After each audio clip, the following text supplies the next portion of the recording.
Olá, pessoal. Bem, estou aqui para apresentar o vídeo para vocês sobre o meu estudo de caso da disciplina de Fundamentos da Educação Especial. O meu aluno escolhido é um aluno aqui da escola mesmo, onde eu trabalho, aqui no Nossa Senhora Aparecida, em Oriente. O nome dele é Gustavo, ele é aluno do 6º ano e ele tem déficit de atenção. O laudo dele é déficit de atenção F90.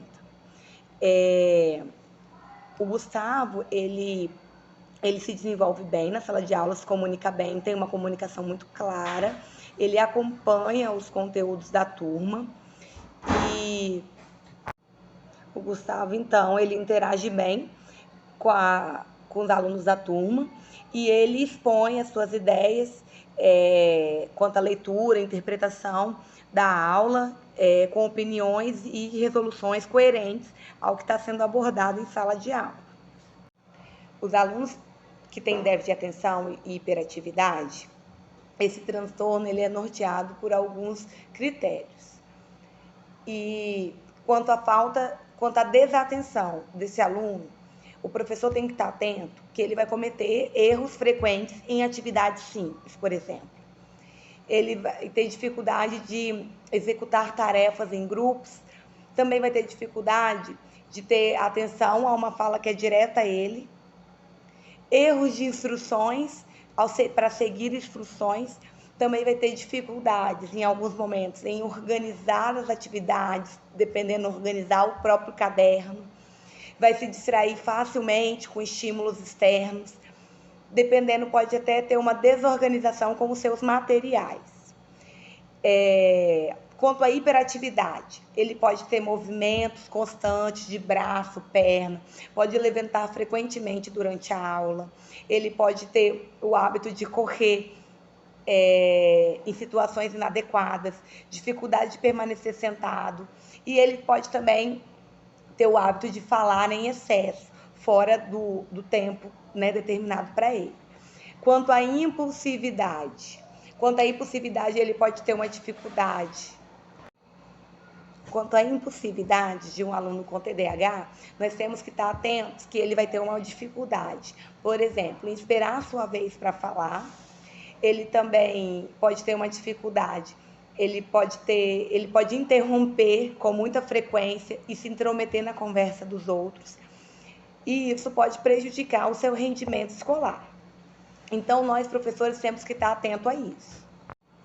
Um aluno com TDAH requer do professor, né, muita paciência e muita dedicação, porque não necessariamente o TDAH é um transtorno de aprendizagem, é um transtorno de neurodesenvolvimento.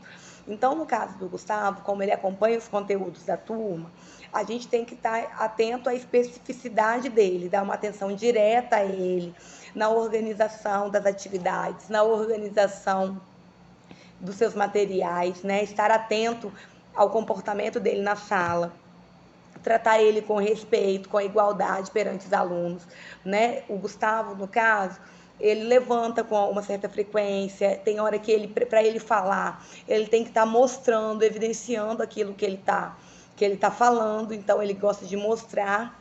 Então o professor tem que ter uma certa paciência com isso, com esse comportamento dele. E, em alguns momentos, é necessário que o professor esteja atento à especificidade do TDAH.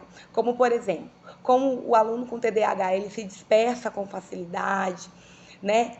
Dependendo, ele vai precisar de um tempo maior para fazer uma atividade, para desenvolver uma atividade proposta, né? Então, ele vai precisar de um tempo maior. E, ao mesmo tempo que ele precisa desse tempo maior, ele também precisa de uma atenção direcionada do professor. A atividade do professor com ele tem que ser intencional, para que consiga orientá-lo, para que ele não perca o foco o tempo todo. Então, no caso do Gustavo, como ele acompanha os conteúdos da turma e ele está na série correta para a idade dele, a proposta pedagógica dele seria mais essa, uma ação intencional do professor, no caso da desatenção dele e na organização dele, para ele não se dispersar com facilidade. né? Porque no mais ele já interage bem com a turma, ele se expressa bem em relação à turma dele, que é o 6º ano, e ele está acompanhando todos os conteúdos normal. No mais é isso.